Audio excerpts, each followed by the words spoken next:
Fala, criadores! Estamos iniciando hoje um sonho que foi guardado há um ano atrás e hoje estamos aqui na Semana da Inovação abrindo o podcast Fala, Criadores e convidados super especiais. E uma dessas pessoas que está aqui comigo hoje é o Rafael. Oi, Denise, tudo bem? Tudo jóia, seja bem-vindo, Rafa. Quero te agradecer pela oportunidade de estar fazendo a abertura do Fala Criadores hoje aqui dentro do podcast, que é um projeto muito bacana que eu gostaria que você apresentasse para o pessoal que está nos assistindo.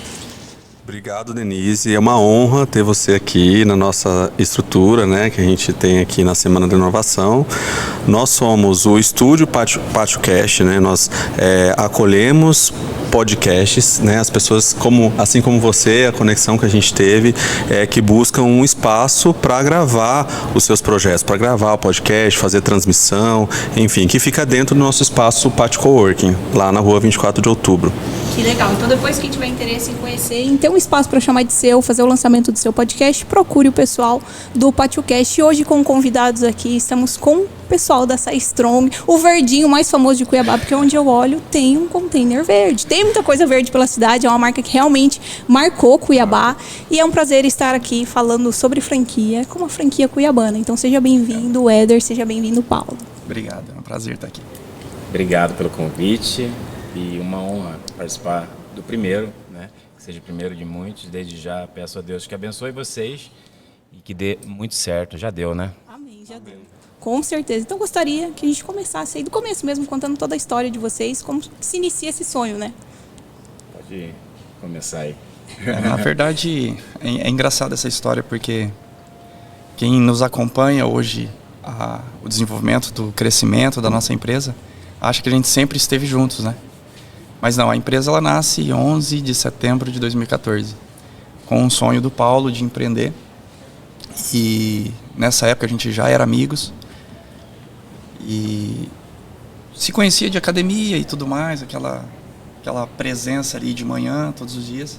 E a gente compartilhava alguns anseios, né? Ele falou, cara, eu tenho um sonho de empreender e tal, tô pensando em sair da construtora onde eu trabalho, tô pensando em montar um negócio. E ele pensava em abrir diversas coisas, né? A gente brinca, né, Paulo, que você conta que ele andava na rua olhando os negócios e falava assim, cara, é uma borracharia.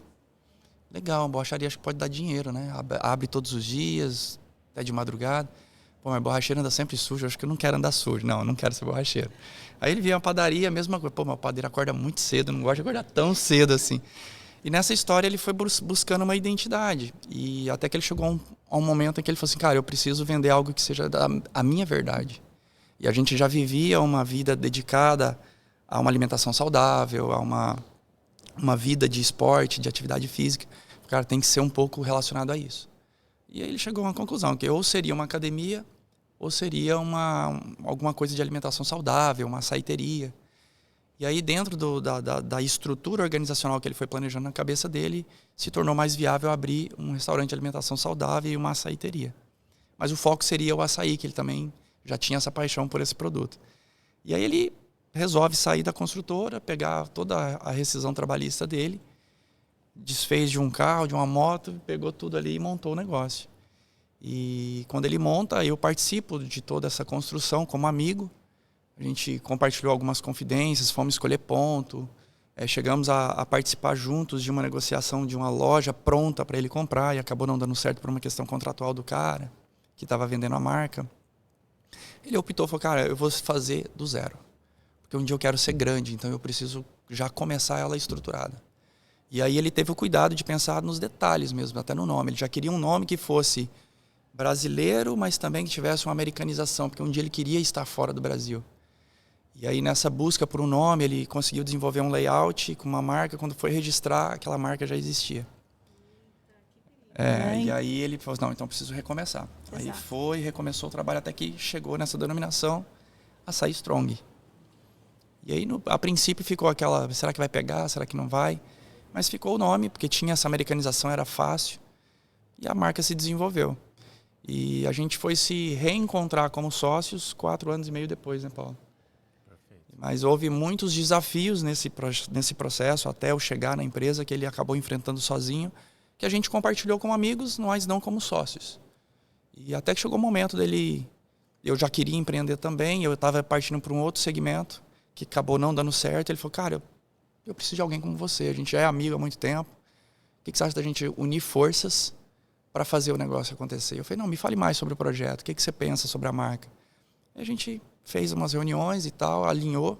Eu achei o sonho dele muito viável e acabei comprando esse sonho para mim, que tinha uma conexão de propósitos dentro daquilo que a gente pensava para as nossas vidas pessoais e como a gente enxergava aquilo como negócio. E aí eu resolvi entrar na empresa em 2017, por ali mais ou menos, 2017, 2018. E de lá para cá a gente inicia o processo de expansão da marca. A gente entra com esse propósito de falar assim, agora vamos fazer tudo acontecer.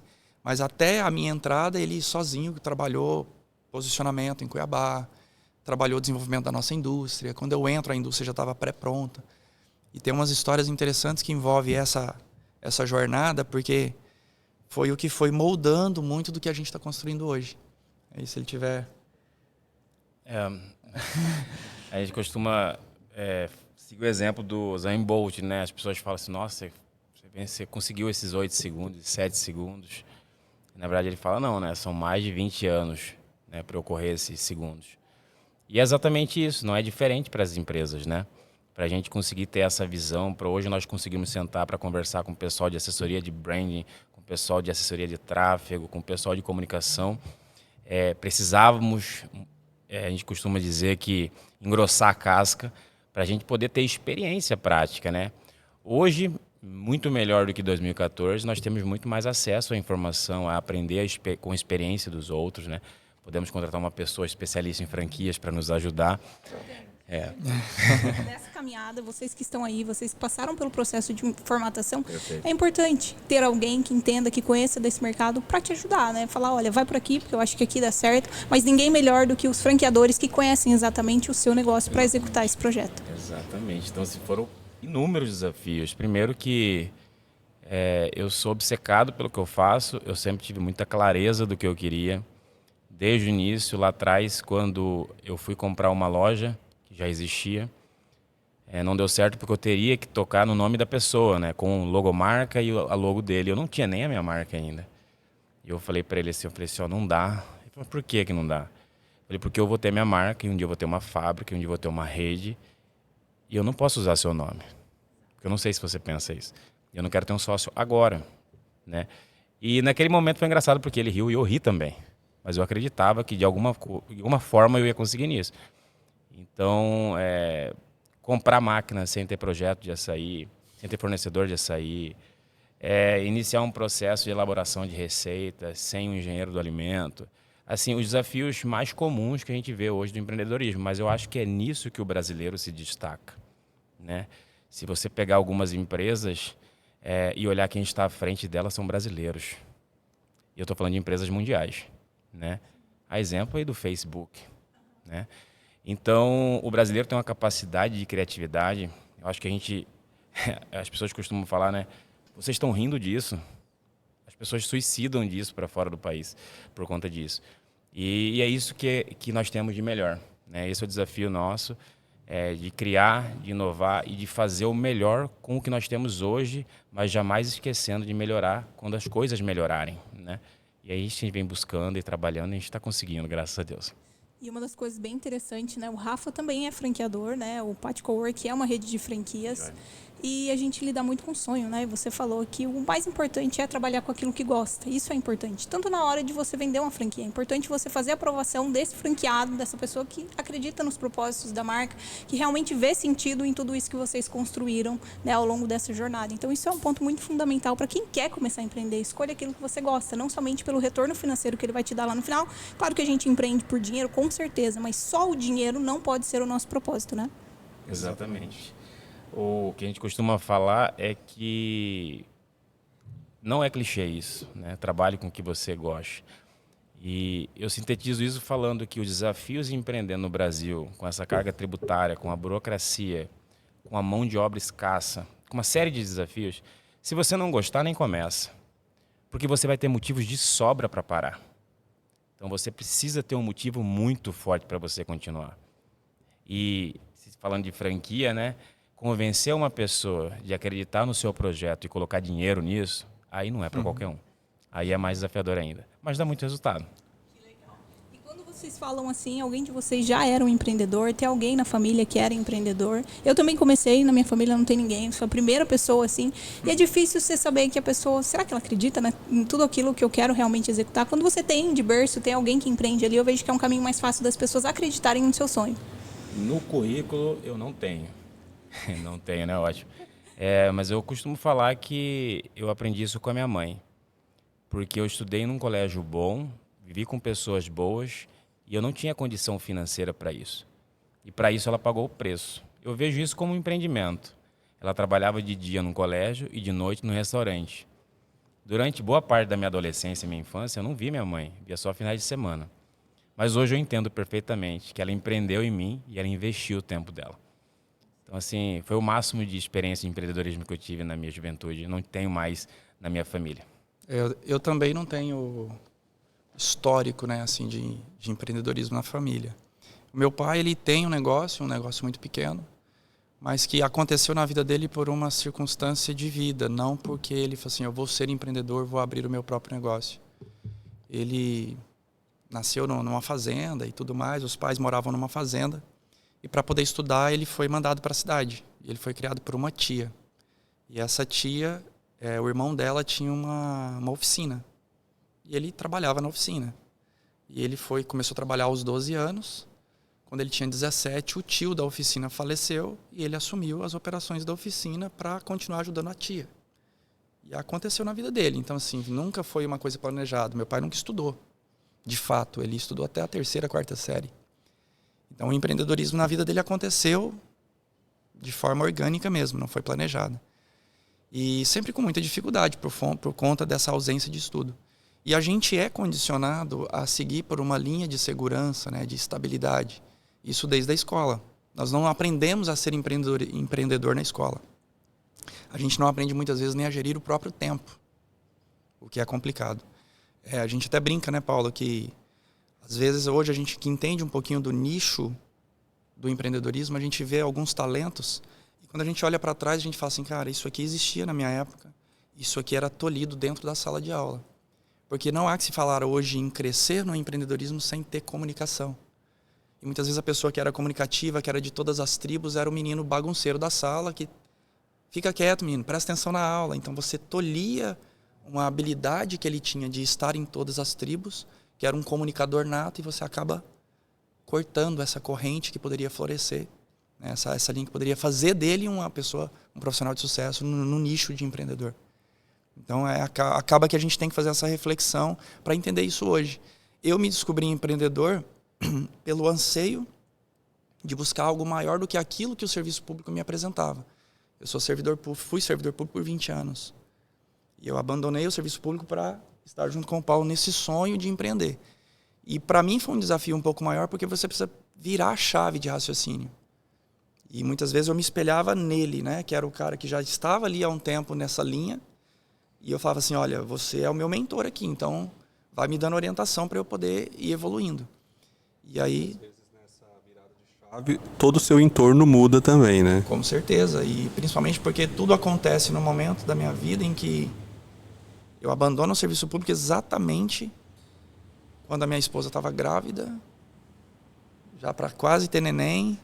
A gente vivendo um momento assim, falei, cara, mas o sonho nosso ele é muito grande e acho que ninguém mais do que nós acreditamos nisso e somos obcecados pelo que a gente faz. Não existe cenário perfeito, né? Nunca vai existir. Quem nasce grande é monstro. Não tem outro. Então, sempre vai ter um filho, uma esposa e uma série de coisas para a gente dar motivo para não começar. Mas isso que é a diferença de quem está fazendo acontecer para quem está só na imaginação. Exatamente isso. E quando a gente fala em segurança, né, você realmente abandonou no momento em que você precisava de uma segurança, e as pessoas buscam muito isso no mercado de franquia. Eu falo, gente, não, franquia não é segurança, ela não é garantia de sucesso, né? Independente da marca que você vai entrar, Cacau Show, 4.000 lojas, não existe. A sua segurança é que você cumpra o seu papel como franqueado, porque é um jogo ganha-ganha, 50% da franqueadora e 50% do franqueado. E as pessoas acabam colocando essa responsabilidade de um sucesso, de uma garantia, em cima da franqueadora, que eu vejo que isso não faz muito sentido, independente do modelo de negócio. Eu queria que vocês apresentassem pra gente, falassem qual foi o momento da virada de chave para que o negócio de vocês realmente se tornasse uma rede de franquia. O maior motivador foi... preciso levar o meu negócio para o máximo de pessoas possível do mundo. É por isso que lá atrás a marca nasce com essas observações. Pequena, fácil de falar e americanizada. A primeira, inicialmente, o Éder não falou, mas chamava Up. E eu fiquei apaixonado porque era uma setinha, ela era linda. E a arquiteta tinha feito o projeto da loja. Aí quando a gente viu que já tinha registro dela, a gente criou o Strong, né? E a gente sempre soube que nós queríamos traçar esse caminho. O primeiro desafio, criar a própria receita para não depender de um terceiro fornecedor, né? Nesse ramo nosso, açaí, são poucos fornecedores para muitas franquias. O que eu estou falando? São vários nomes de franquia vendendo o mesmo produto. Então, açaí Strong vende açaí Strong. Já começa aí a diferença. Tem uma série de outras garantias e segurança que a gente buscou com isso, né? Conseguimos isso, não no tempo que nós imaginávamos. Eu imaginava que eu ia comprar um açaí no Pará e em um mês eu ia fazer minha receita. E eu levei 1 ano. Então, assim, investi no maquinário e tudo mais. Após isso, validamos o produto em um novo formato, em um novo conceito para o Mato Grosso, que é o açaí da máquina, garantindo sabor, cremosidade e cor, né? Você tem uma experiência do mesmo açaí saído da produtora numa fábrica. Para vocês entenderem melhor, quando você congela o açaí, você deprecia o produto. Porque para você comer ele, você vai ter que derreter ele um pouquinho, né? Esperar o tempo dele, ou às vezes colocar no micro-ondas para poder comer, porque senão ele vai estar muito duro. E o processo de congelamento, descongelamento, ele perde qualidade. No nosso caso, o que garante essa experiência, né, extraordinária, que a gente costuma dizer, que os clientes falam muito, é que nós envasamos, fazemos a calda na nossa fábrica, levamos até a unidade, na unidade é colocado na máquina e sai creme. Na hora. E detalhe, fica líquido e só sai quando o cliente compra. Então não fica um creme pronto. Então digamos que fresco, né, da hora. Se pudesse fazer, Perfeito. se eu pudesse fazer um paralelo para explicar de forma mais prática como tudo isso funciona, é como você comer uma comida requentada ou uma comida feita na hora. Melhor comida na hora, né? Bem melhor. Com certeza. Após esse período de conseguir a receita, a elaboração da receita, imaginamos vários cenários. O mais comum, tradicional. Eu sempre gosto de pensar no óbvio, sabe? Eu sempre procuro pensar do jeito mais simples e mais fácil. Depois eu complico as coisas. Então vamos começar a fazer caixa, como todo mundo vende, e vender para revendedores. Fizemos alguns cálculos. A estrutura nossa é muito grande. O que nós fizemos? Nós temos uma cultura interna de avaliação de grandes empresas de vários segmentos. Nós não acreditamos que porque nossa empresa é no ramo de alimentação, nós vamos ficar só em empresa de alimentação. Então a gente olha Apple, Nike, Toyota, várias marcas mundiais. E quando a gente foi para essa análise de caixa para vender o que normalmente as pessoas vendem para todo mundo, ou como o pessoal mais novo fala, né, para geral, a gente viu que a estrutura era muito grande para você ter. Eu tenho que armazenar uma carreta de 1 tonelada, eu tenho que guardar as caixas, elas têm uma dimensão um pouco grande, logística e um volume muito grande. Automaticamente o meu custo fixo ficaria muito alto, né? E a experiência do produto no final não valeria a pena. Aí a gente abortou essa missão, falamos, não vamos fazer esse formato, né, porque tem muito concorrente e nós estamos na contramão do mundo. Se vocês forem hoje na Toyota, eles não têm peça pronta entrega. Ninguém está trabalhando com estoque. Por que nós vamos trabalhar com estoque? Não faz sentido para nós. Para você entender uma sacada do nosso negócio, eu trabalho com estoque do produtor do Pará, da fazenda. O meu franqueado trabalha com o meu estoque. Então nós trabalhamos dentro da nossa margem de segurança. E isso é um dos motivos que nós conseguimos atravessar a pandemia sem fechar a unidade. Que show, um diferencial, né? Porque Exatamente. muita rede fecharam várias unidades, muitas Exatamente. vezes. Então, após isso, falamos, vamos colocar uns freezers para posicionamento de marca, que é importante para as pessoas visualizarem. Mas antes disso, vamos validar esse freezer. Compramos 10 freezers e validamos 2. E na pandemia, só aproveitando, vocês estavam com quantas unidades na pandemia? Quantas? Eu sou péssimo de número. Nós iniciamos o processo de franquia nesse modelo 8 meses antes da pandemia. Não, 5, quase 7 meses. Quer dizer, vocês já tinham formatado Isso. a franquia antes da pandemia. Iniciamos quase 7 meses antes da pandemia a venda de unidade. E nós tínhamos por projeção chegar ao final do ano com 5 unidades. Nós chegamos em dezembro com 10. Uau, parabéns, que legal. E aí a gente iniciou fevereiro ali, que tivemos férias coletivas em janeiro, voltou fevereiro ali com 4 contratos na mesa para assinar. Já negócio fechado, a gente ia para 14 unidades. Em março veio a pandemia. E aí esses contratos a gente segurou porque a gente não sabia como ia se comportar o mercado. Aí a gente optou, falou assim, olha, eu não vou abrir para fechar. Então é melhor não abrir. Nós temos uma responsabilidade muito grande com os nossos franqueados. Nesse tempo, a gente não chamava os franqueados de franqueados, a gente chamava de parceiro. Eu tenho um trauma de franquia, viu? Depois eu vou revelar para você tirar isso de mim. Tem um trauma muito grande de franquia. Saber, é isso que a gente tá aqui. Mas eu falo. Aí, após isso, validamos, tentamos fazer essa validação de produtos para posicionamento de marca. Nós não tínhamos loja externa, tínhamos uma loja localizada no bairro Alvorada. E não deu certo porque depreciava muito a qualidade. As pessoas deixavam aberto a porta da geladeira, nos locais que a gente deixava, a gente não vamos fazer isso. Esse formato não vai valer a pena. Então, nós buscamos o melhor no cenário que a gente tinha, mas a gente não ia abrir de qualquer jeito, mesmo precisando vender naquele momento a todo custo. Aí começamos a quebrar a cabeça, falei assim, olha, eu tenho um ponto assim, é o Bom Clima, né, que é perto da minha casa, eu sempre gostei desse posto, sempre vi uma unidade nossa lá. Foi quando o Éder vai fazer um curso em São Paulo, do Conrado Adolfo, né? E a gente tem essa virada de chave, né? Quando ele me liga e me fala, mas conta essa história aí de como nasceu a ideia. Eu fui fazer o curso em São Paulo, do Conrado Adolfo, a imersão, e voltei com a cabeça fervilhando de ideias, né? E quando eu desci do avião aqui, era noite, eram umas 11 horas, 10h30, liguei pro Paulo, falei, Paulo, cheguei e tal, foi muito bom o curso, tô com umas ideias aqui, cara, nós precisamos arrumar um hard end. Ele falou assim, o que é isso? É de comer ou de passar no cabelo? Eu falei, cara... Fiz, cara, é um produto de valor agregado, cuja venda e tal, dei o conceito para ele. Ele falou assim, tá, você tá falando grego para mim, cara, me fala de forma prática. Eu sou objetivo, eu sou direto, sabe? Ele é da execução mesmo, assim. Ele falou assim, cara, seja prático, o que você quer? Eu falei, cara, precisamos de um produto caro. Ele falou, caro quanto? Eu falei, não sei, cara, sei lá, 50 mil. E ele falou assim, você pirou na batatinha agora, porque nós temos um restaurante de alimentação saudável, com açaí e tal, e o prato mais caro no restaurante custa R$36, 32, 36, não me lembro. E eu falei assim, como que eu vou ter um produto de 50 mil? E franquia na cabeça dele era algo inimaginável. Por conta desse trauma. Aí ele falou assim, eu falei pra ele, cara, não sei, pensa, é a tarefa de casa, eu tô com essas ideias na cabeça, eu acho que aqui vai ser um ponto crucial pra gente. Pensa aí que eu vou pensar aqui. Ele, tá bom, pegou, desligou, fui pra casa, tomei banho e não conseguia dormir porque a cabeça tava a mil. E deitei, tô lá, olhando para cima, no teto do quarto, e o sono tava chegando. Meu telefone toca, eu olhei no relógio, quase 3 da manhã. Cidadão, achei seu hard end. Eu falei, pô, mas foi rápido, hein? Ele é inquieto. Quando você joga a semente, ele já começa a jogar adubo e regar e a coisa acontece.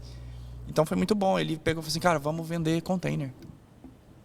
Eu falei assim, como assim, cara, vender container? Ele falou, vender container, cara. Anota aí, amanhã a gente conversa. Eu falei, você tá louco, cara. A gente tem um restaurante. Nós vamos fechar o restaurante, vamos montar uma metalúrgica agora, vamos construir container e vender. Ele falou, cara, só anota a ideia. Amanhã a gente desenvolve no escritório. Eu falei, tá bom. E nessa época eu ainda estava no serviço público. E assim, passar o dia todo para esperar das 6 horas da tarde para eu sair para a empresa, vender container, vender container, vender container. Foi difícil passar o dia, mas aí chegamos, ele me apresentou a ideia. Eu achei interessante, a gente já tinha 2 unidades operacionais que a gente tinha aberto para validação, mas não com a ideia de container para franquia, era a loja própria, né, que a gente queria chegar nos bairros mais distantes da nossa loja. Ele falou, cara, todo mundo chega na nossa unidade e pergunta, isso aqui é franquia? De onde que é essa franquia? E nós somos uma empresa daqui, é um negócio que ele está validado, ele gera resultado, ele é prático, a gente já validou a operação. A gente não consegue transformar isso aqui num modelo de negócio que não seja franquia, pelo amor de Deus, mas que a gente consiga comercializar para terceiros.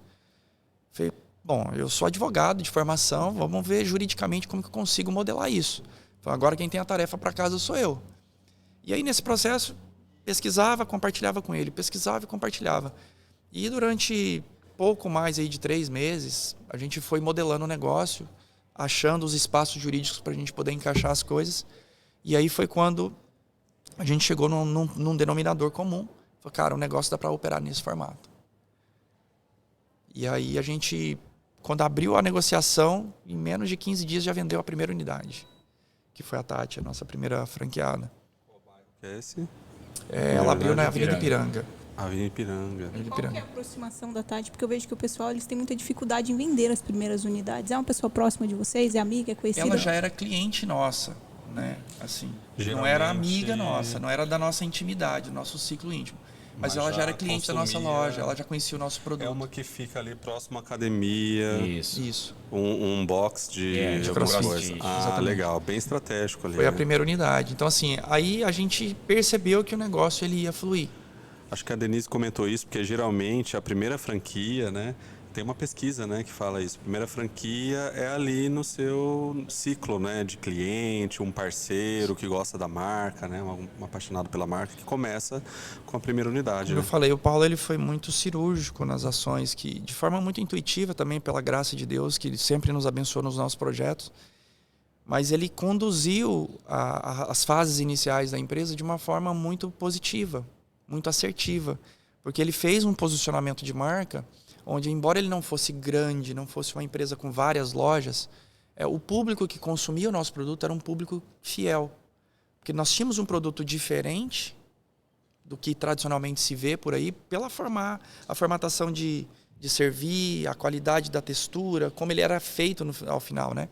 Então, assim, a gente tinha um público muito fiel, que tinha essa paixão pela marca. Então, quando viram a possibilidade, eu posso ter parte nisso aqui, ficou mais fácil. Vou fazer uma pergunta para o Paulo, porque ele deixou a gente curioso. Eu vi que vocês têm na unidade nova, escrito assim, desafiamos a jornada, é isso? Tá. Me ajudou aqui com a cola. A excelência é exclusiva para aqueles que desafiam a jornada. Mas tem uma outra, começa assim, né? Começa assim, então. É igual, né? Qual foi o desafio da jornada com relação à franquia? Ou o que você enfrentou de perrengue com relação à franquia do que você comentou agora aqui? Porque assim, vai muito com as pessoas que estão acompanhando. Acredito que o público da Denise também, né, e o nosso, e a gente passou muito por isso, embora a gente está começando ainda, tá? Perfeito. A gente acabou de formatar a franquia, então a gente está num processo ainda e tá aprendendo, estou aprendendo muito com vocês aqui, só estou observando, Que porque bom. é muita bagagem, é muito legal. E a gente, assim como a gente, o pessoal que está ouvindo, quer saber os perrengues também, né? Qual foi esse perrengue, ou essa situação que aconteceu e que depois virou a chave, né? E você começou a aceitar a franquia, né? Na verdade, ele surge antes da minha empresa, né? Eu sou contador. Durante a minha faculdade toda, eu trabalhei no ramo de concessionárias. Depois que eu formei, a última concessionária que eu trabalhei foi a Toyota, do Grupo Canopus. E eu saio de lá para poder ir para uma construtora, né? Então, eu assumo essa construtora e antes de eu assumir essa construtora de fato, o dono me fala: Paulo, eu tenho essas empresas aqui da minha filha, eram 22 franquias, e eu preciso que você olhe, porque eu não aguento mais colocar dinheiro nisso. E você me fala aí, antes de você começar o trabalho aqui, vê o tempo que você vai levar para avaliar isso. Pode falar o nome ou segmento? Segmento de cosmético tinha roupas. Que era franquia. Franquias. Eu prefiro não falar o nome, porque vai que um dia, né? Tudo fica na internet. Existe ainda? Existe, todas existem. E eu fui para dentro do negócio, fui levantar alguns aspectos do porquê que estava naquela situação. Claro, tinha muita de responsabilidade da filha dele a nível de gestão, de descaso, né, de abandono, aquilo que a gente escuta muito as pessoas falarem, né? Eu compro uma franquia e eu fico em casa, a franquia vai girar sozinha. Não existe isso. Você precisa estar com a franquia. Existem franquias que demandam mais barriga no balcão e outras menos, mas tem que ter um cuidado, né? E muito parcela disso é responsabilidade dela, mas a grande parcela de responsabilidade da situação das franquias naquele momento era da franquia. Exemplo, nós tínhamos loja de roupas que lançavam coleções, né, e ela ia para São Paulo para essas coleções e a franquia obrigava ela a comprar casaco de pele para vender em Cuiabá. Não faz sentido. E eu estou falando de casaco de pele de R$6.000, de R$4.000 de custo, que estavam parados no estoque. Porque quando eu fui para dentro da loja, eu falei, vamos fazer uma contagem de estoque. E eu via casaco de pele, eu falei, por que você comprou isso? Você tem cliente específico, alguém que vai viajar em Cuiabá e tal? Não, porque a franquia me obriga. Né? Outra franquia que cobrava taxas pela meta natural, né?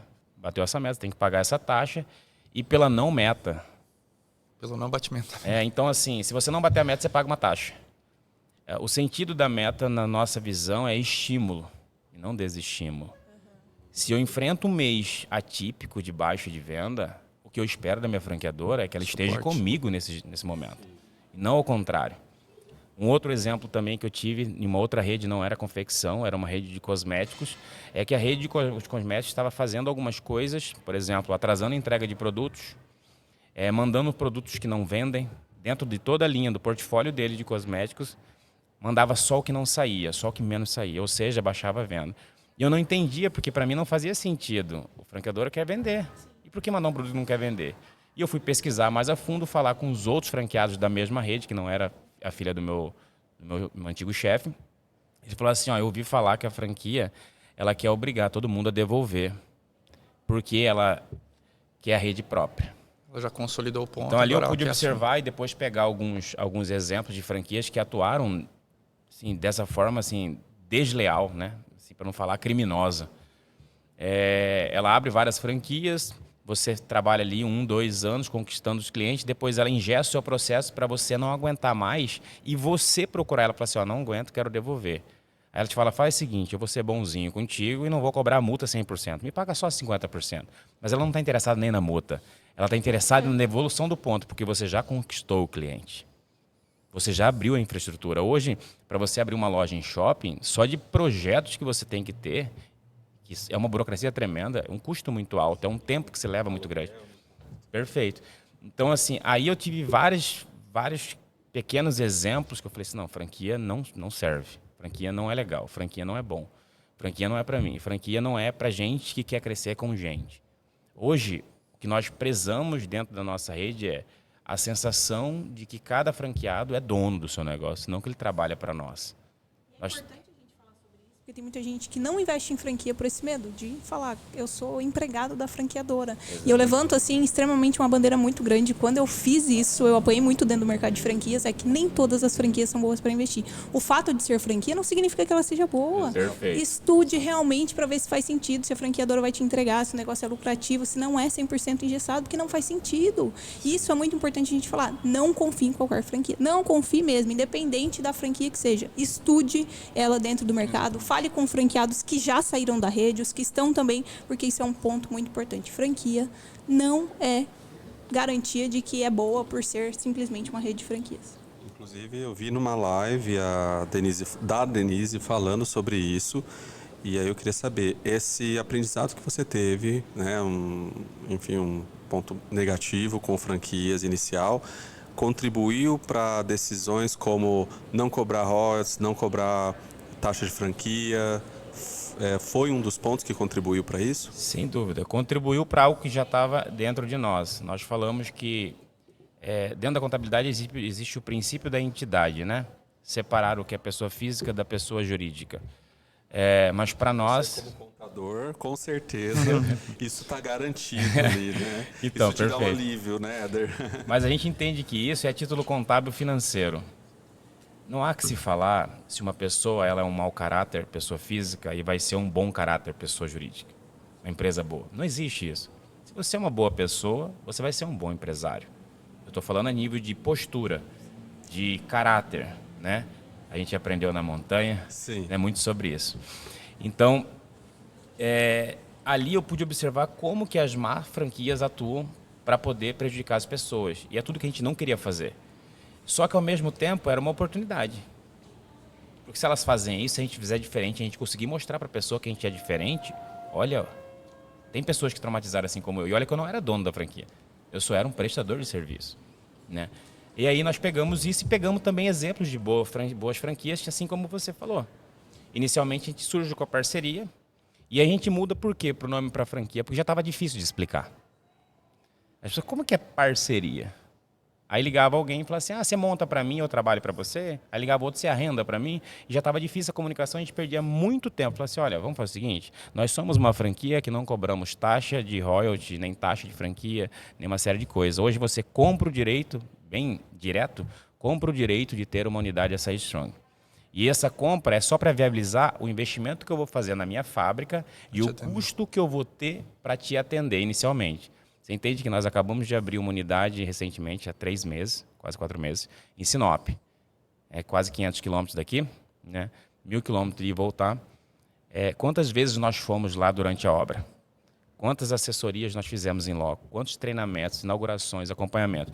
Então, esse custo é só para a pessoa bancar esse início nosso. O investimento da nossa fábrica, porque nós crescemos sob demanda, nós falamos agora há pouco sobre estoque. A nossa fábrica ela tem uma demanda hoje e ela aguenta X número de franquia. E a partir do momento que chega na nossa zona amarela, quando começa a ir para a vermelha, a gente reinveste de novo e a gente vai crescendo conforme a necessidade. E por isso eu não preciso explorar o meu franqueado. Por isso eu não preciso... paga o royalties, paga isso, paga aquilo, porque assim, a minha estrutura está enxuta, ela está justinha. A gente está falando sobre isso, né? Isso passa segurança para o franqueado também, né?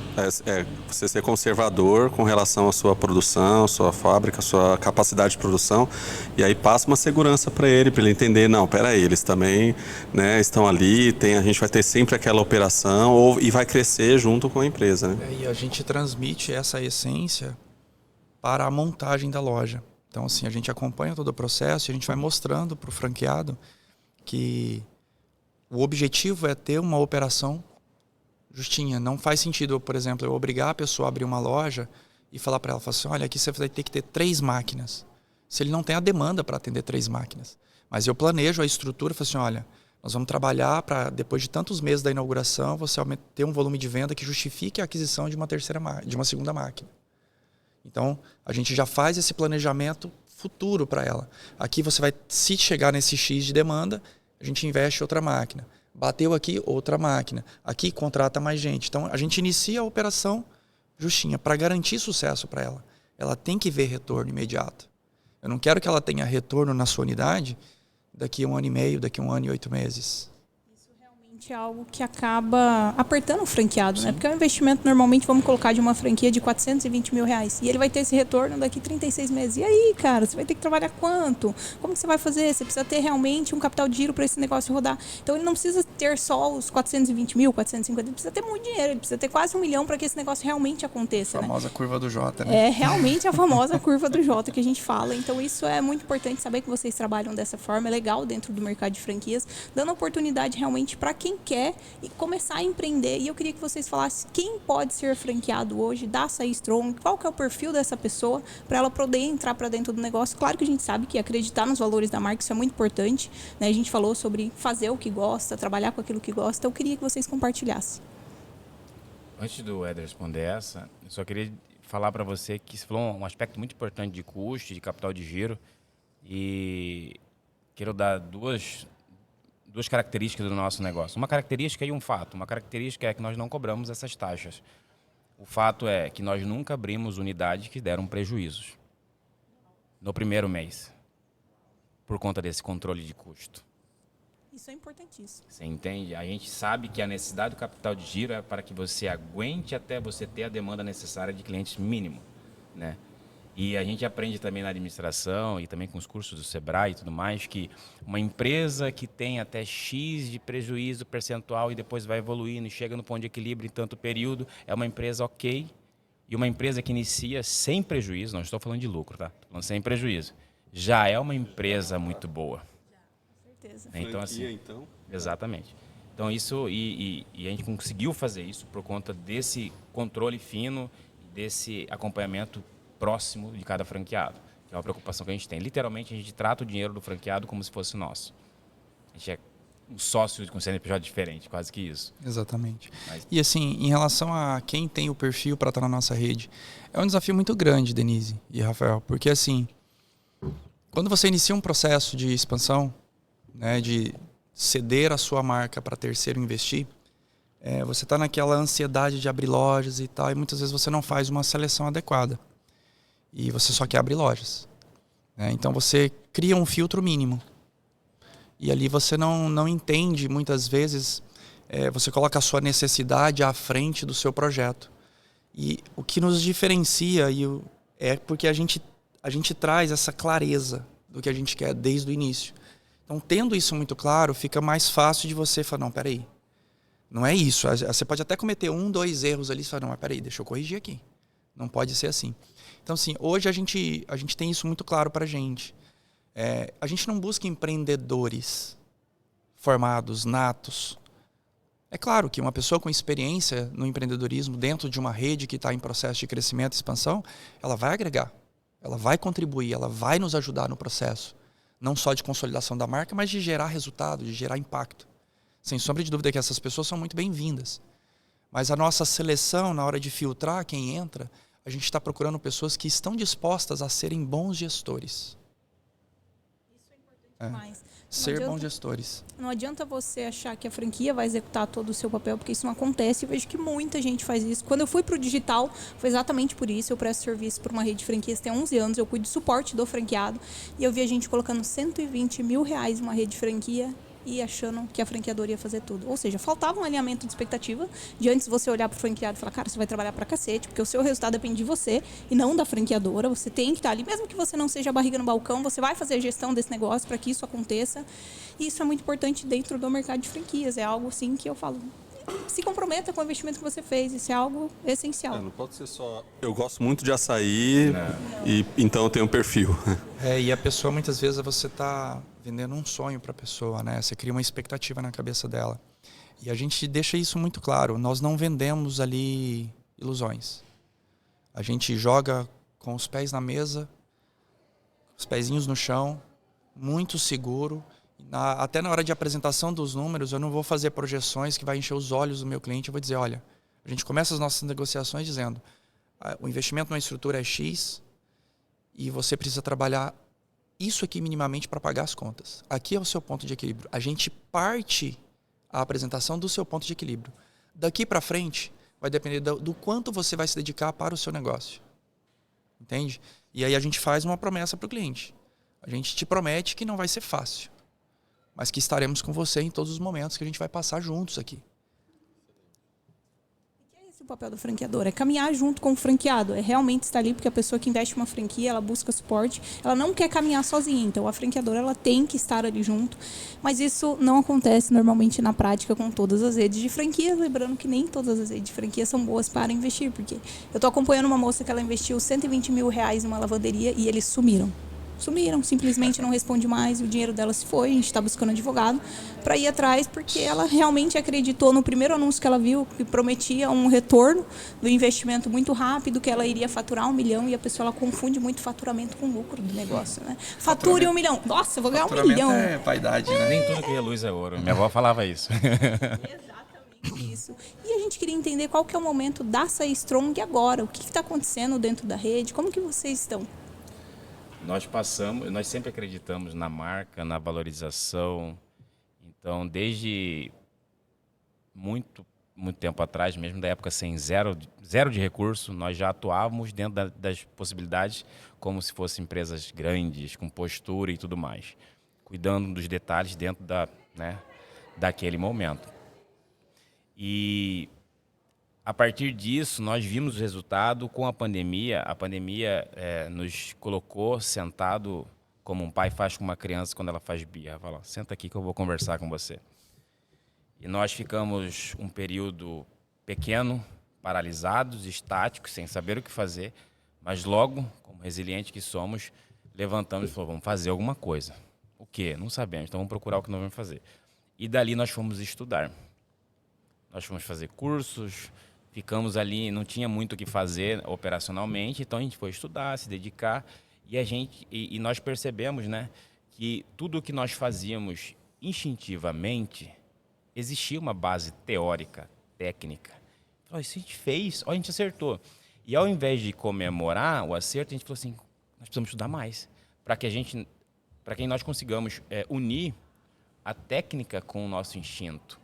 Né? A gente sabe, né? Existem hoje donos de comércio aí que são antigos, que nunca fizeram um curso, que dão aula. Mas quando você sabe da teoria e da técnica, você faz a coisa intencional. E quando existe intencionalidade, ela fica muito mais exponencial. Então ali nós vimos que a marca era o nosso objetivo, valorizar a marca. Eu vou investir numa franquia que tem uma marca forte.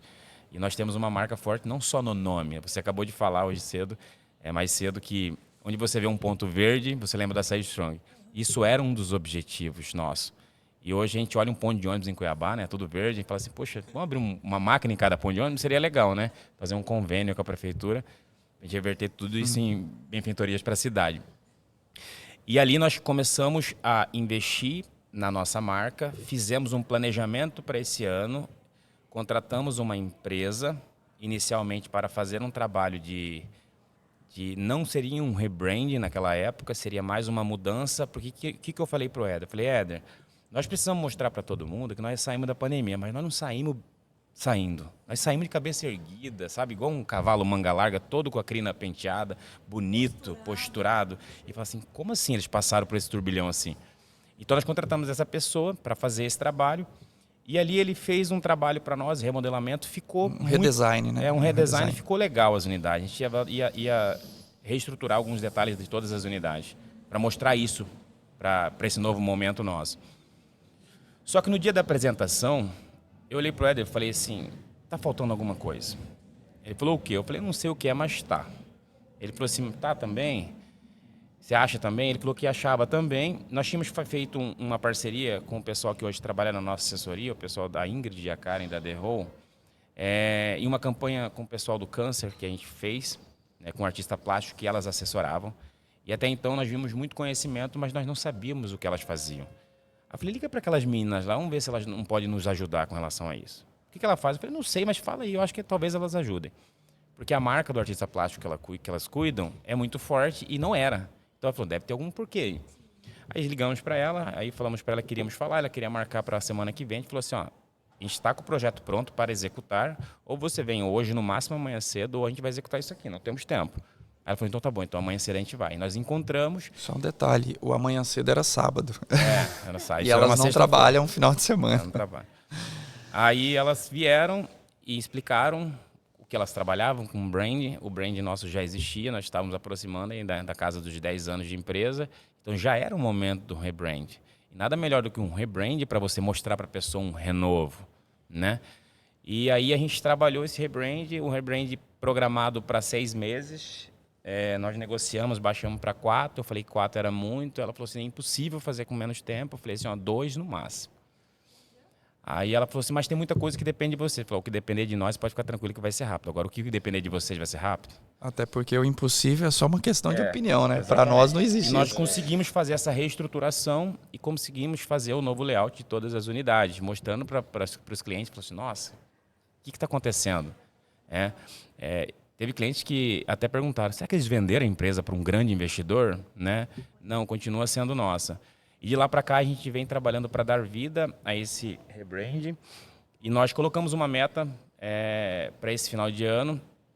E chegou em abril, nós readequamos essa meta, porque nós falamos assim, olha, vamos tracionar mais. Vamos tracionar mais aqui, vamos baixar um pouquinho essa meta, porque ano que vem a gente salta muito mais alto. Já esperamos quase 10 anos. Vamos esperar mais 6 meses. Não vamos soltar assim. E isso é um dos motivos pelo qual nós começamos em Cuiabá. Estamos indo para o interior do Mato Grosso, em algumas cidades, construindo. Algumas já estamos, outras nós estamos construindo. E depois nós vamos sair para alguns outros estados. Porque é tudo muito bem planejado e tudo com o pé muito no chão. Então, hoje, o foco da Açaí Strong é nesse trabalho de valorização da marca que reflete automaticamente na venda lá na ponta.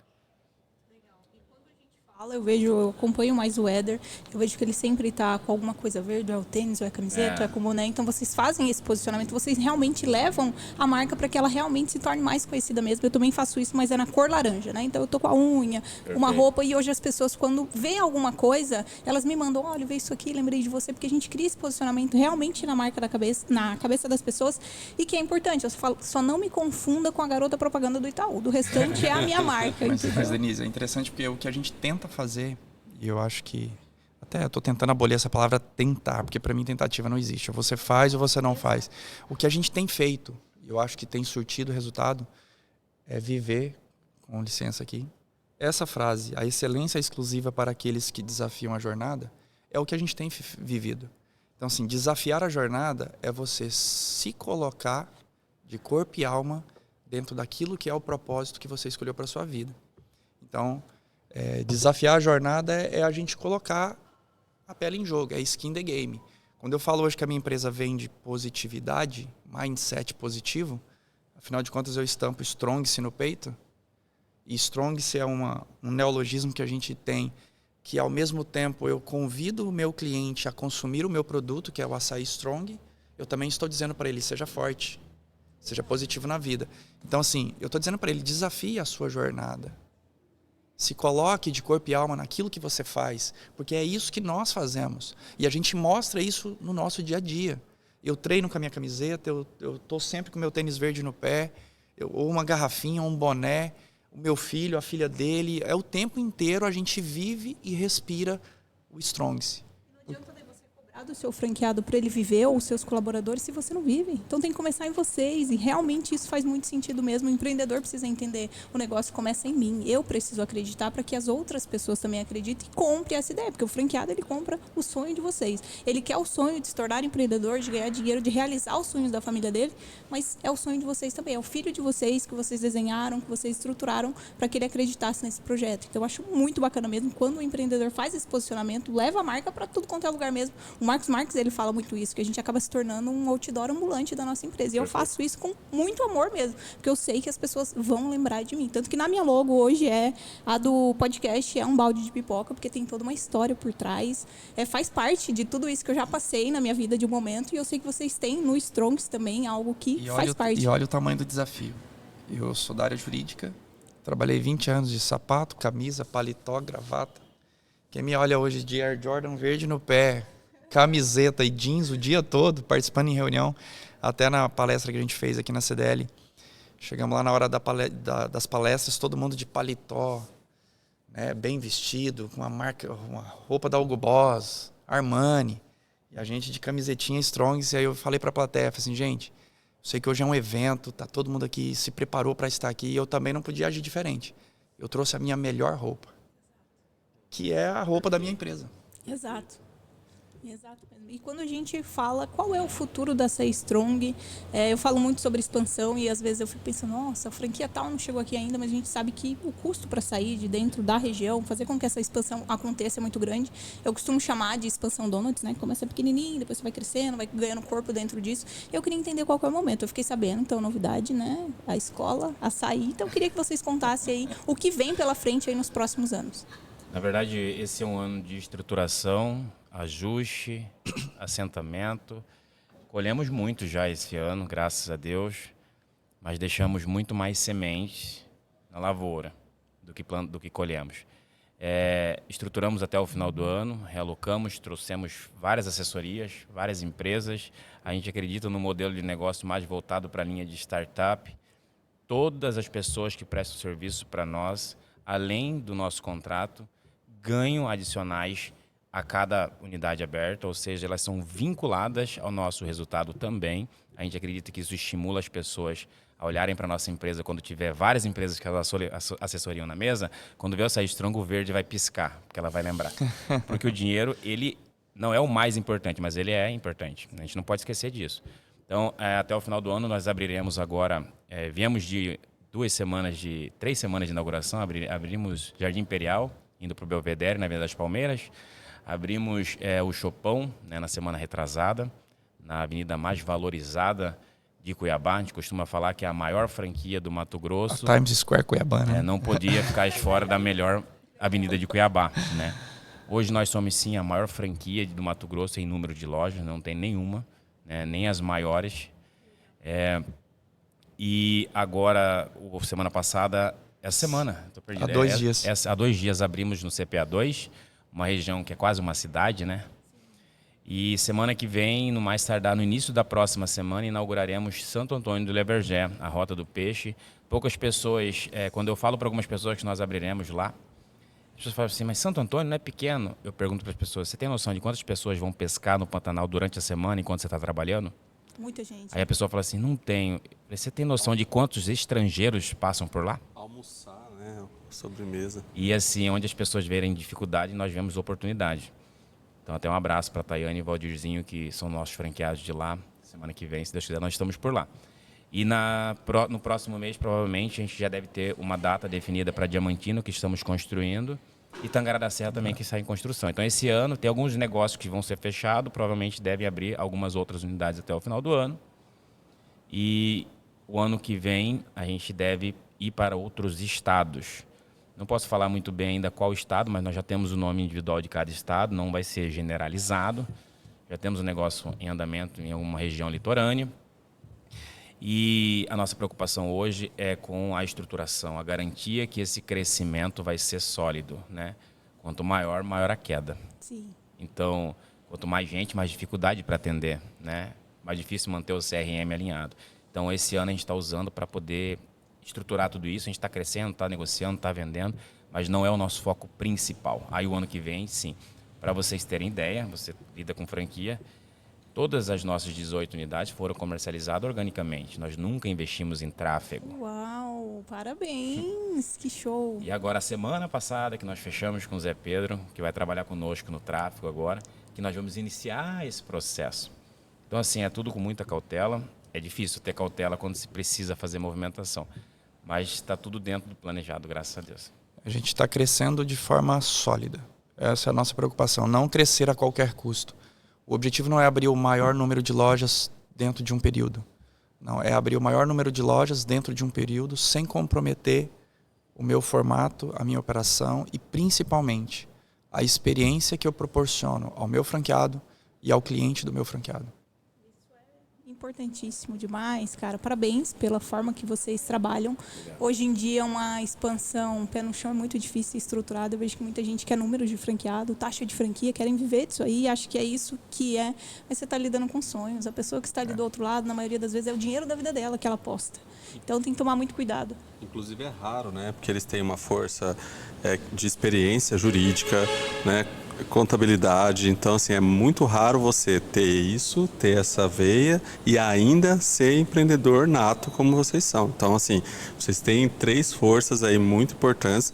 Agora com tráfego pago, então, a pergunta é, vocês estão preparados mesmo para esse novo desafio? Exatamente. Quer dizer, claro, né? Tá na frase, né? Mas quero saber desse preparo, o que vocês vão fazer para... Se sentir preparado, a gente costuma dizer o seguinte, que a gente não espera o momento perfeito para fazer as coisas. A gente se coloca de corpo e alma para viver o processo que a gente escolheu viver. Então, assim, a gente não reclama. Cara, se eu decidir ir para a chuva, não vou me reclamar de estar me molhando. Então, tanto que a gente traz, inclusive, tatuado na pele. Pensamento positivo está aqui, ele tem strong no braço.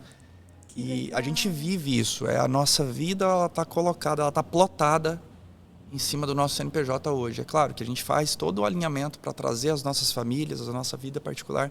Existe uma conexão em tudo, né? Não tem como a gente pensar em crescer um CNPJ e deixar a nossa família de lado. Então a gente tem que fazer esse alinhamento, mas a gente vive isso o tempo todo. E é por isso que transborda do copo, né? E aí acabam virando outras, né, unidades e cada vez mais. E quando vocês verem franqueados tatuando, vestindo realmente a camisa, isso aí, cara, não tem preço. Eu sei que é só o início de algo muito grande. Nós tivemos agora, recente, que para nós é uma vitória, né? Que a gente comemora. Cada unidade aberta é uma nova conquista. Essa conquista ela não é só do nosso franqueado.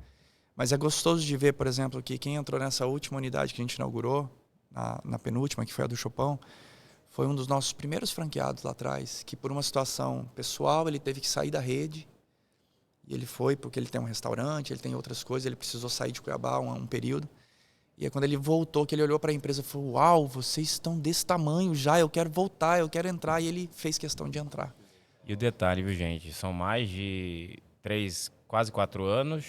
Naquele tempo ele investiu 50 mil reais e agora ele investiu 220 mil reais. E é importante falar do valor porque isso valida a negociação. Hoje você falou de tatuagem, né? Nós tivemos um exemplo também. Essa semana retrasada de um franqueado nosso franqueado mais cético.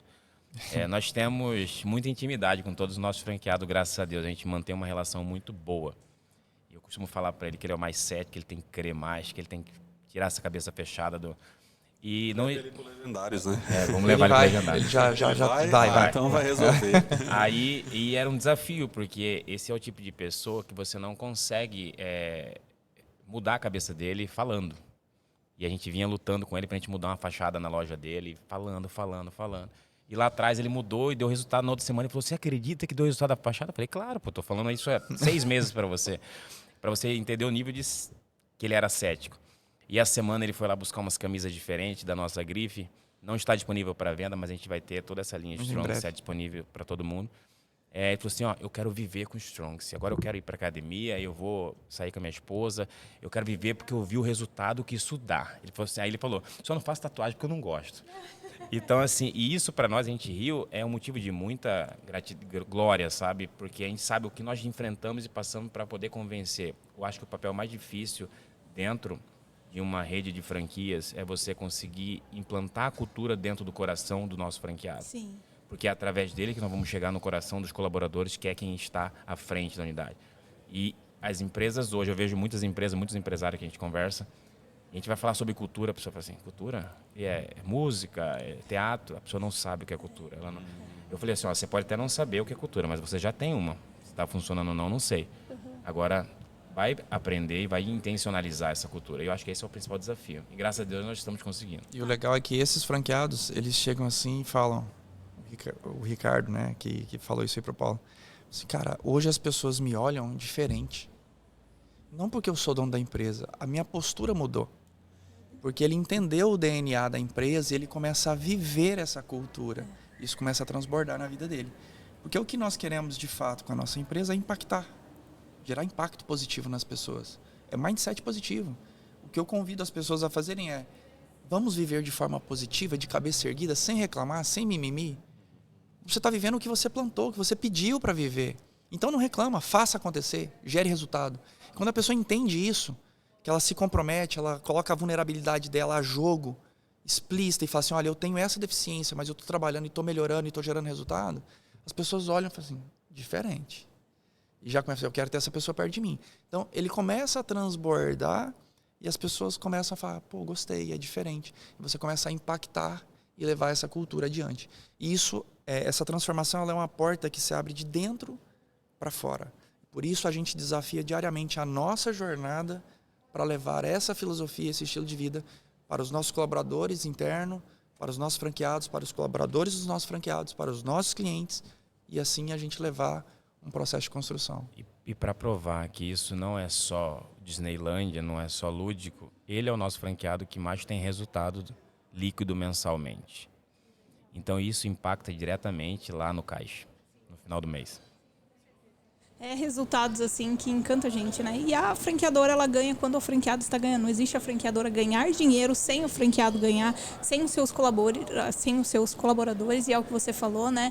É realmente uma cadeia, cada unidade vendida, eles também ganham junto com vocês. Então esse é o sentido da franquia, né? Da franquia que eu acredito. Por isso que é importante nós acreditamos também. Esse acompanhamento do franqueador com o franqueado, Sim. dos resultados, né? Sim. Porque muitos franqueados ficam com receio, né? Pô, vai saber meu número, quanto eu faturo, eu sou obrigado, mas na verdade isso é importante porque ele está falando aqui. Vocês estão ajudando o franqueado crescer através desses dados, né, de possibilidades, de oportunidade, de potencial. Você está fomentando o potencial do próprio franqueado. Acompanhar esses números, né? O franqueador ter isso na mão é muito importante também, né? Vocês acompanham isso de todas as unidades, né? E a escola do açaí que você mencionou, ela vem para dar vida a esse processo de implantação do nosso DNA. Porque assim, a gente consegue unir alguns elos que estavam um pouco separados, mas que se olhavam, a gente consegue unir essa corrente. Porque com o crescimento é difícil você manter esse relacionamento próximo que a gente tem com os nossos franqueados hoje. São poucas lojas, são indo para 18 lojas, a gente ainda consegue ter um relacionamento próximo. Mas quando a gente tiver 100, 200 lojas no Brasil todo, para acompanhar isso. E aí a gente traz a escola do açaí justamente para poder disseminar de forma muito mais sólida, presente, esse processo. Porque aí eu consigo estar em vários momentos, em vários lugares ao mesmo tempo. E ela vai ser digital? Como que vai ser? A escola ela é uma plataforma digital legal. Que a gente está terminando de elaborar, onde a gente vai usar ela como uma estrutura para atender a nossa rede, mas também para disseminar conhecimento do nosso segmento, da nossa experiência enquanto empreendedor para outros nichos de mercado também. Que deixa mais escalável, né? Como você tinha falado antes, mais para o modelo de startup, né? Isso. Eu acho o modelo moderno, eu acho que o máximo que a gente pode falar sobre a escola é isso que o Éder falou. E vai ter que ter o segundo episódio, porque já foram uns 3 spoilers aí que a gente vai ter que trazer de volta, né? É que, na verdade, assim, a escola ela vem com uma peça fundamental de diminuição de custo, velocidade e eficiência na operação como um todo, né? Então, quando a gente pensou nela, a gente não pensou num formato tradicional onde as pessoas hoje estão vendendo curso online. Não é isso. A gente quer garantir que o que nós estamos construindo chegue ao máximo de pessoas necessárias, no caso, nossos franqueados, colaboradores, em tempo muito rápido e conforme a necessidade individual de cada unidade. Você entende que eu tive um problema, tenho uma loja no Rio de Janeiro, em Botafogo, tive um problema, o colaborador não vai, o franqueado foi, sei lá, para praia, está viajando com a família, o colaborador chega lá, ele manda o acesso para essa pessoa que vai fazer uma diária, ela consegue rapidamente aprender o mínimo necessário para ela ficar uma tarde lá substituindo uma pessoa sem o treinamento de uma terceira. Isso é só um aspecto, e tem outros aspectos que a gente garante também, e por uma questão óbvia a gente não pode falar muito sobre isso. No próximo episódio, então, a gente marca. Já está tudo anotado aqui. Já estamos chegando aí ao fim, né? Já deu mais uma hora aí de bate-papo. E eu queria deixar uma pergunta final para vocês. Como que vocês gostariam de ser lembrados depois que vocês partissem daqui? Uau! O Cortella fala que a única forma de você não morrer é se você deixar boas memórias, né? Eu tenho 3 pessoas como objetivo que, se eu chegar nessas 3 pessoas, automaticamente eu chegarei em mais. Que é minha esposa, minha filha e minha mãe.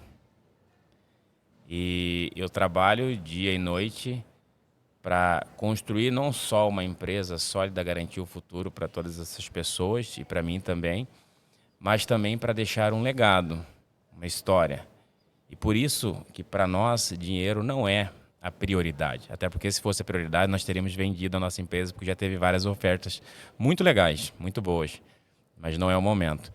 E então eu quero ser lembrado como uma pessoa dedicada, que enfrentou os desafios, que não teve as oportunidades, mas que não parou por conta dessas circunstâncias. E que, acima de tudo, usou tudo o que aconteceu na vida dela para criar oportunidade para demais pessoas. E principalmente, que a minha mãe, a minha filha e a minha esposa se lembrem de mim com muito orgulho. Porque eu acredito que se elas se lembrarem de mim assim, o resto das outras pessoas também lembrarão. A gente tem uma sintonia muito grande nesse sentido, né? Eu também tenho como principal motivo do meu dia, me levanto todos os dias e a minha disciplina ela é orientada por essas pessoas também, que é o meu filho, a minha esposa e minha mãe. E o meu pai, que eu tenho ele ainda vivo. Então, assim, eu quero ser lembrado depois que eu for, pelo meu filho, o que eu quero ouvir da boca dele, de onde eu estiver, ele foi meu pai. Sensacional. E é mais um episódio onde a gente vê que o propósito é a família, né? A gente levanta todos os dias e a gente tem um porquê em lutar, porquê em mudar de vida. Eu, aos 18 anos, eu saí da casa dos meus pais e eles são o meu porquê em todos os dias, que é realmente mudar de vida. A gente é de uma cidade de 5 mil habitantes, então tudo é muito novo para minha mãe, mas quando eu falei que iria empreender, foi a primeira pessoa que falou, vai lá, eu sei que você é doido, vai fazer tudo isso acontecer. E hoje estamos aqui. E o Fala Criadores realmente é uma comunicação que eu uso através das redes sociais, que são pessoas que criaram a sua própria sorte. E é o que aconteceu com vocês. Vocês não vêm de um berço de ouro, assim como eu, assim como o Rafa também. Então a gente está aqui como criadores da nossa história de sucesso. A gente levanta todos os dias para criar aquilo que algumas pessoas falam, fulano teve sorte. Não, Paulo e Éder teve sorte. Não, a gente trabalhou, a gente criou a nossa própria sorte. Então, parabéns. É uma honra receber vocês aqui no podcast. Quero agradecer ao Rafa também por essa oportunidade de fazer, né, um lançamento do meu podcast aqui dentro, a Letícia também, o Renan ali que está acompanhando junto. Então, parabéns aí para vocês e meu muito obrigado, viu? Nós que agradecemos. Obrigado pela oportunidade. É sempre um prazer, uma honra compartilhar nossas histórias, porque nós lembramos de algum tempo atrás, se algumas pessoas compartilhassem mais, talvez a gente não teria errado alguns aspectos. A gente costuma receber pessoas de outros nichos, pessoas que não são da nossa intimidade no nosso escritório para tomar um café, para falar de negócios, porque que a gente acredita que nesse mundo é sobre somar na vida das pessoas. Já pode agendar? Pode, fica à vontade. O cafezinho tá lá, vamos lá tomar. Aqui, ó, Antes de encerrar, só para dizer, tem uma parábola chinesa que diz o seguinte, que 2 pessoas caminhando em sentido oposto, cada uma carregando um pão, elas se encontram em um determinado ponto do caminho, chega nesse ponto, elas trocam o pão. E cada uma segue para um lado. E cada uma pessoa que segue continua com um pão. Mas 2 pessoas caminhando, cada uma com uma ideia, por caminhos opostos, elas se encontram em alguma fase do caminho e elas trocam ideias e cada uma parte para um lado. Cada um segue com 2 ideias. Então, assim, essa transformação ela ocorre nessa simbiose, nesses encontros e, como diz o poeta, recordar é viver. Para nós contar a nossa história faz parte de uma reconstrução, de se emocionar novamente com cada fase que a gente enfrentou. E isso é o que nos alimenta para nos manter conectados ao nosso propósito. Foi assim a abertura, a acessibilidade que vocês teve, porque tem muita gente grande dentro do mercado de franquias que não é acessível. Já mandei mensagem para vários e que assim nunca nem responderam. Então parabéns pelo crescimento, posicionamento que vocês têm e ser acessível, porque aqui a gente está contando a história, levando para mais pessoas uma história de empreendedorismo aí de 2 criadores de uma história de sucesso. Obrigado. Denise, que presente começar com o pé direito com a maior franquia de açaí do Mato Grosso. Confesso que eu achei Com que não esse- iria nem ser respondida, mas olha que hoje. Com essa força toda que a gente recebeu aqui de propósito, de histórias, olha, eu tô me sentindo realmente presenteado. Obrigado, Denise. Eu que agradeço. E com certeza a gente vai marcar um café Vamos sim. no Será um pátio, se prazer. puder, né? Claro, sim. E a gente vai querer saber muito mais sobre, enfim, todos esses exemplos. Foi E muito até bom. essa troca entre você, né, Rafa, que está iniciando Sim, aí com todo o certeza. processo de expansão da marca dele no segmento Já de foi franquia. muito importante para nós aqui ouvir vocês. Foi muito bom. Foi uma Parabéns pela troca legal. iniciativa, o Pátio. Acho que essa ideia sua é sensacional. Valorizar, criar meios de pessoas que talvez não teriam condição, facilitar a vida de empreendedores. Eu acho que você não está só plantando a nível empreendedor, você está plantando no céu. O Legendário 01 está honrado aí com a sua vida. Eu gostei do nome por isso, né? A gente descobriu, antes de entrar, que a gente foram distantes, né? O movimento que a gente subiu a montanha, o Legendário, depois a gente conta um pouquinho, né? Mas a gente já se identifica de cara porque é um propósito muito, né? Verdade. E já lanço um desafio aqui. A gente Nobre. tem o nosso espaço de podcast lá, da nossa empresa. A gente tem, que a gente usa internamente para gravar alguns conteúdos. Mas a gente precisa levar os nossos conteúdos lá pro podcast dele, né? Vamos. Muita história boa lá no pátio, a gente faz Será um prazer. de uma forma para conectar novas histórias, conectar pessoas. Ontem mesmo a gente teve a gravação com a Casa Prado, Geraldo Ele Prado. até comentou que o contato que ele tem é com você diretamente. Sim, Vocês é um dos apoiadores, né? Isso, ele falou que é mesmo da gente. Campeonato Isso, de isso, o isso campeonato mesmo. dele. E Gente boa. com o Renan, que é profissional de imagem profissional. Então a gente estava falando com o rei da roupa masculina, com o rei da fotografia e da imagem, né? Então a gente colocou os dois frente a frente e saiu o negócio no final. Eu já estava Além negociando deles- com o Renan a franquia. Pronto. Vou sair daqui, vou imprimir o contrato e eu volto. Perfeito, tá vendo? Eu te ajudo a analisar antes, viu? Aí, ótimo. Mais uma aqui, eu te ajudo a analisar a franquia antes, tá? O papel da consultora é esse, tá bom? É isso aí. Então é isso, pessoal. Muito obrigada mesmo, tá bom? Eu que agradeço. Obrigado. Até a próxima. Até a próxima. Valeu, gente.